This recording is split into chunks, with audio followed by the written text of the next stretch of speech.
दुसाई के हरे मैदान सबसे प्यारा हमारा गिलगित बल्तीस्तान फखरे पाकिस्तान गिलगित बल्तीस्तान मेरा दिल मेरी जान गिलगित बल्तीस्तान जीवन मेरा के तू मेरा ए पर्वतों का सिलसिला जीवन मेरा क्या तू मेरा ए पर्वतों का सिलसिला हम सितारों के बड़े मेहमान सबसे प्यारा हमारा गिलगित बल्तीस्तान फखरे पाकिस्तान गिलगित बल्तीस्तान मेरा दिल मेरी जान गिलगित बल्तीस्तान ए वतन तू कर इशारा हिला हुआ हाजिर हमारा ए वतन तू कर इशारा हिला हुआ हाजिर हमारा Good night.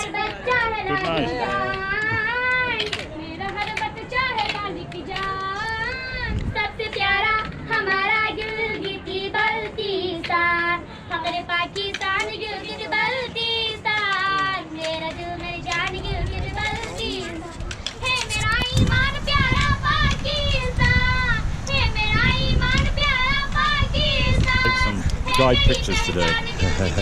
Pictures of the guide today. Fakhre Pakistan Gilgit बल्तीस्तान Finally getting to do what I wanted to do, which was make a movie of the Baltis.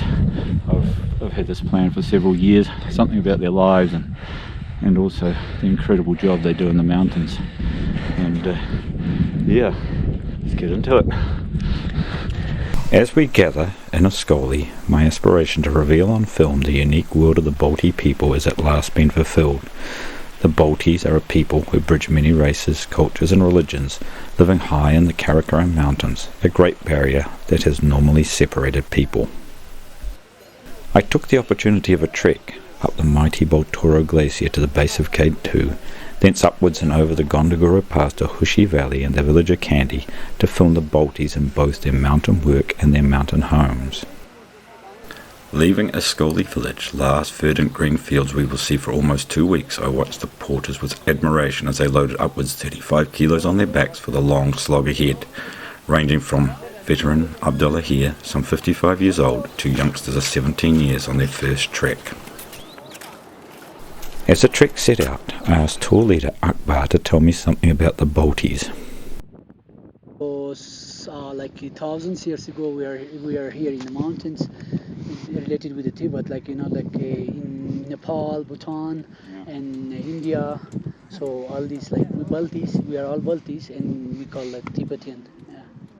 Yeah. Because of the Islam religion here, now there are big influence of other languages like Urdu and Arabic, Persian. So that's why I cannot speak real Tibetan. But even my grandmother, she was used to she was speaking. She was used to speak mostly the Tibetan language. So now when I go to Tibet, more or less I can understand. I can communicate with all the people. Yeah. With the Sherpas, yeah. And then, how did the Baltis, after being hidden away for centuries in their mountain homes, end up coming into contact with the outside world? First, in the beginning of the 19th century, when the people they started to explore the Karakoram and they began to do the mountain expeditions, the Baltis they were only doing pottering. They're just doing pottering here, and later on, after 1950s, they started to work as a high-altitude porter, as a cook. So yeah, this is the things they are doing in the mountain. The porter, one porter comes here, that he has to do a lot of things, carrying his own things. First of all, from the group, they have to carry 25 kilo plus their own personal things, like around 30 to 40 kilos they carry all around the Baltoro. As I watched the Baltis cheerfully go about their work, I asked Akbar how they felt about their jobs in the mountains. They are not coming here happily. They are not coming here, of course, but they come here just to earn, just to work. Yeah. Beside of this job, they just go like in the winter. In other season, they go to the other. They do the agriculture or with the animals. But in winter, they go for the east of into Punjab, to other big cities, to work as a cook, work as a labor in different areas. Yeah. But the young people, like I know many of my workers, they're working here, and then some of them they are students, some of them they are graduated, and but they have their own dreams. Okay, maybe someone wants to get the guidelines and the license and go as a guide, and some the senior guides they want to be tour operators. They're like not only the portraiting. There are many people here. They're having many like different kind of dreams, and they want to change. They want to have the change in their lives. Yeah. In the cook's tent, Ali and Hassan prepare meals for the tourist trekkers. But what then do the Balti porters eat? Maximum thing they can have bread. They can have some Balti tea. Balti tea means is Tibetan tea, like milk, salt, and tea and butter. This is the maximum thing they can eat here. Like this, yeah. So it's not easy for them to. It's not an easy job. I wander around our camp trying to record what I can of camp life amongst the crew after their day's work is done. Jamie. What's your name? My name is Abdullah. Abdullah. How do you do? I'm Nathan. What is your name? Nathan. Nathan. Yeah. And what are you doing here? You're making dinner? Yeah, making tea. Tea. Okay. Yeah. Okay. Tea. With the tea. Yeah, tea. Here's chai. Chai. Yeah, this chai is very fantastic. Okay. And this is wheat. And this understand him. Very understand. Very tasty. He's more. Alright. This salt.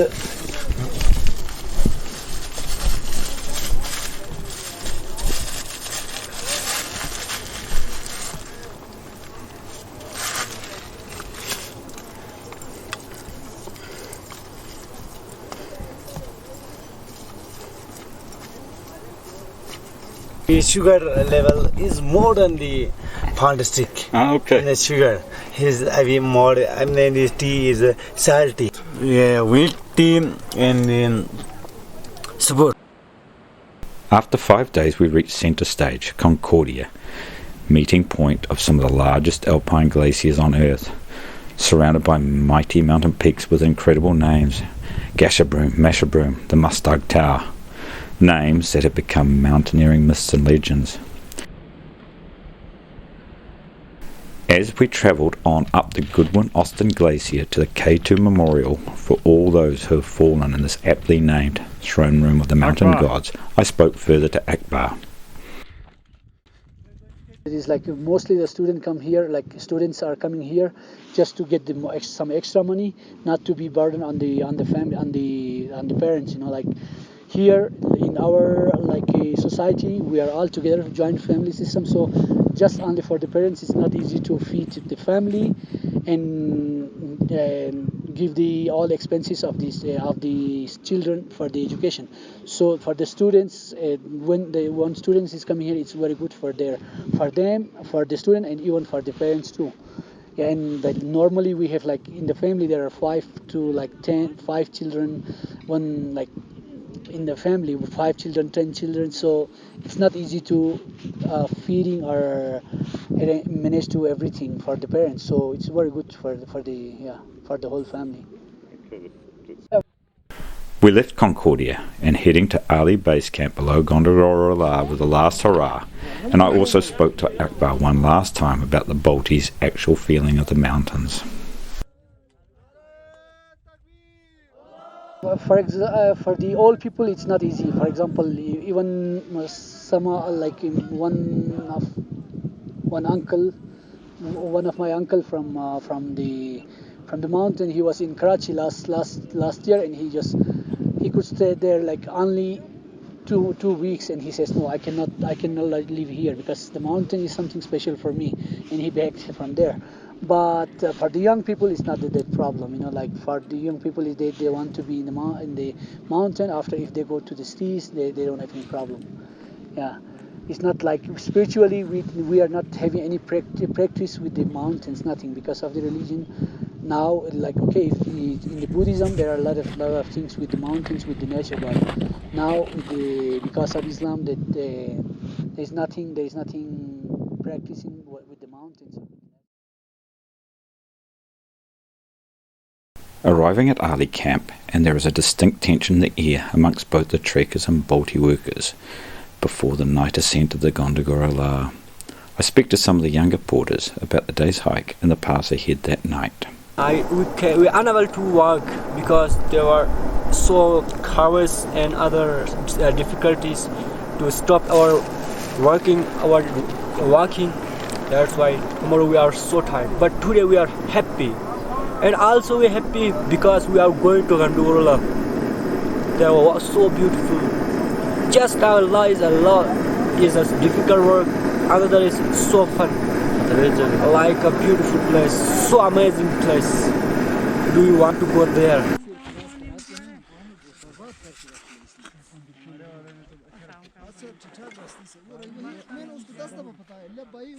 Gondogoro La, high point of the trekkers looming. With merely running shoes and sometimes just sandals, the porters make their way up the glacial pass carrying huge loads.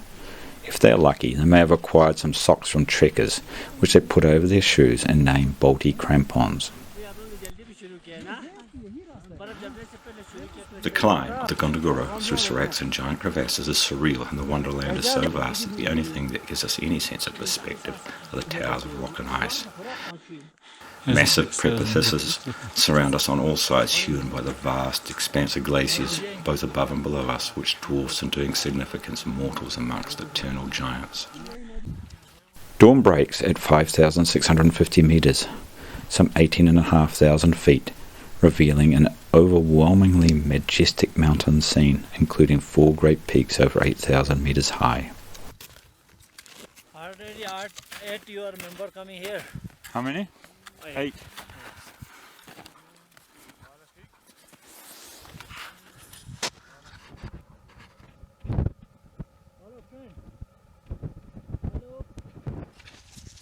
As the tourists take snapshots in the breaking light, the Baltis never even turn a head, fully conscious of the difficult descent ahead down the long single rope on loose ice and rock. These ropes are set up by the Gondogoro La rescue team, which keeps guard over the pass during the trekking season. The pass was crossed with a tremendous effort, and we were all rewarded after a long night with a stunning walk down the Gondogoro Glacier below the perfectly formed spire of Lila Peak. After descending almost 1,000 metres, Kupchang Camp is at last reached, a small spot of green amongst the moraines and ice of the Gondogoro Glacier. Kupchang is dwarfed by the mountains, a small sanctuary in the world of rock and ice. The growth of green plants gives the eyes renewed pleasure of seeing life amidst the desolation of the glacial world. Abdullah rested alone, just one more crossing of the pass completed. His effort over the pass tells, but despite this, a smile can still be formed. Definitely there is a feeling all round of accomplishment with the hard day's work.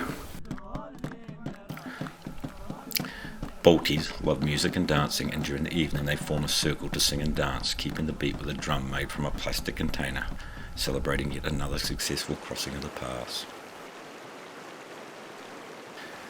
In the early morning light, the beauty of our location is apparent, and as the porters and trekkers head out past the mountain stream onto the Gondogoro Glacier, my camera captures the beginning of the penultimate day.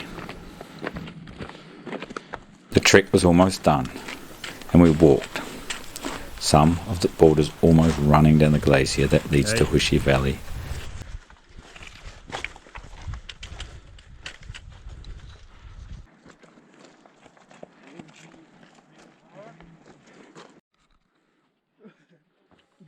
I catch up with the fast-moving porters as they take a break, quenching their thirst before a spring, their only halt in the rapid descent to Hushi Valley.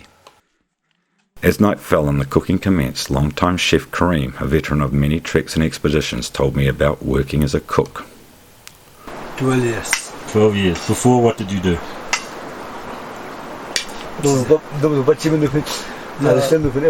Some 4 or 5 years assistant assistant. Yeah.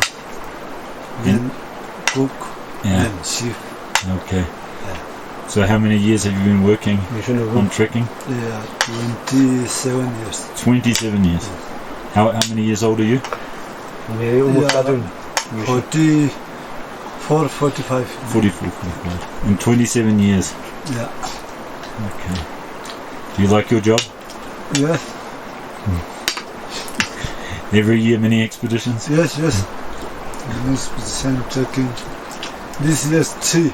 This is 3. Okay. And in the winter, what do you do in the winter? Yeah, winter I'm in the home. Oh, that's good. Yeah. Long winter. How many children? Yeah, 6. 6 children. Yes.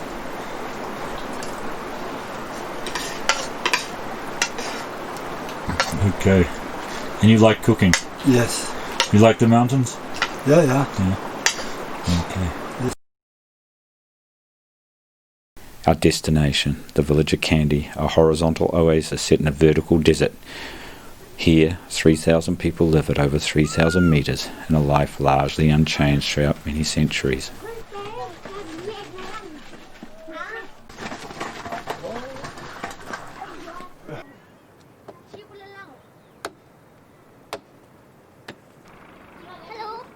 Hello. Bye.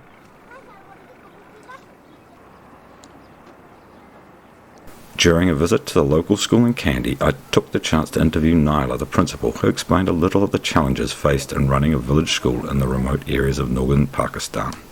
I'm 27 years old and my whole family live in Skardu, but I got married with Kande and I have been teaching here since 2012. Most of the parents send their girls here because there are free education and they get educations like boys, equal educations, and we give we have co-education, you see, in the classrooms, and our parents send their kids to see them because they are the role models and they know that they get a quality of education. The education, some are very intelligent boys and girls.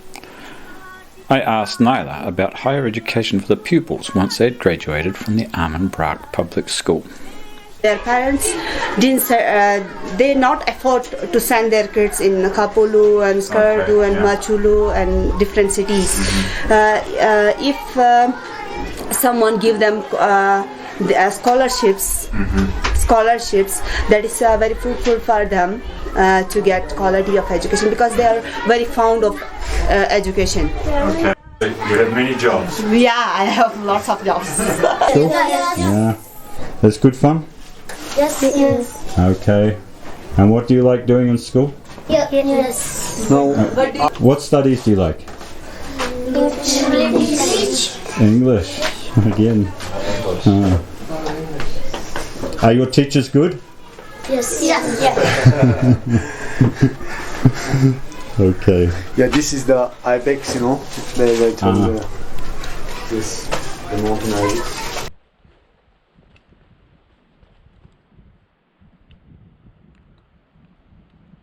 From Kandy, we re-enter the mountains, hiking the superb Nangma and Bondit valleys, where I catch up with my friend Ibrahim. This gave me a great opportunity to find out more about the Balti's lives outside of working for trekking groups. When I was 8-9 years old, I have been many times here with my mom because normally we have 4 cows and we spend here 1 month with moms for milking and butter and yogurts. So yeah, so I grow in this lovely mountain region. And I love it very much. You're coming home? Yeah, I'm coming home. Yeah.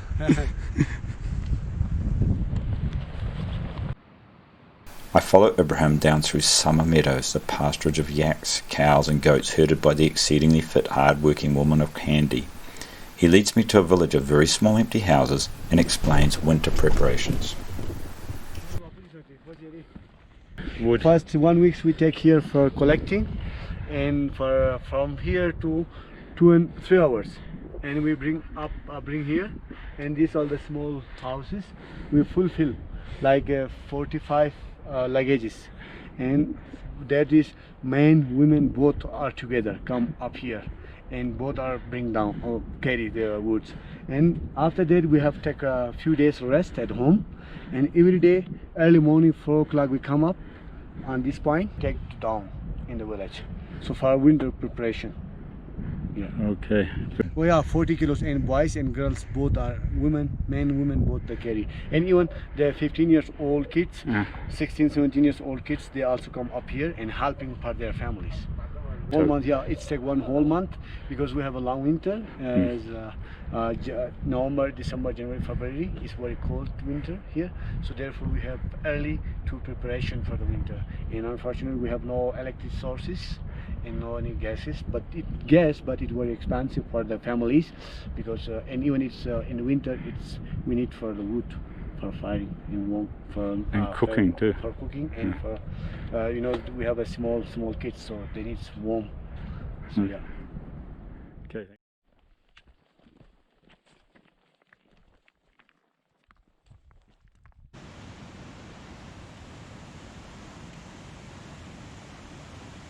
Follow Ibrahim out of the mountains back to the oasis of Kandy. I reflect on the last 5 weeks that I've been spent observing the Balti people, bidding farewell to the porters and expedition staff one last time.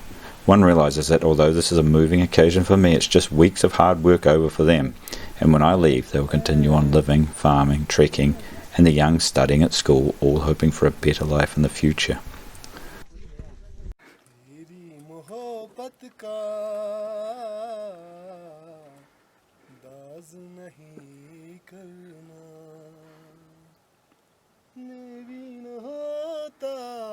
The time I spent there was too short.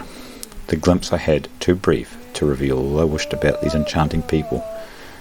My aims had been to reveal more about their lives and work, but as in many revelations, it only piqued my interest further into this mountain people, who proved even more fascinating than I previously realized.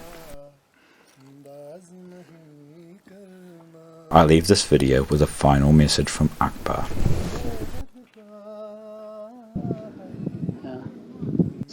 That to the world to recognize the work of the porters. You know, it's very important that someone doing hard job, even it's not hard job, playing their own lives. You know, like in the mountain, and then to appreciate their work. It's very important.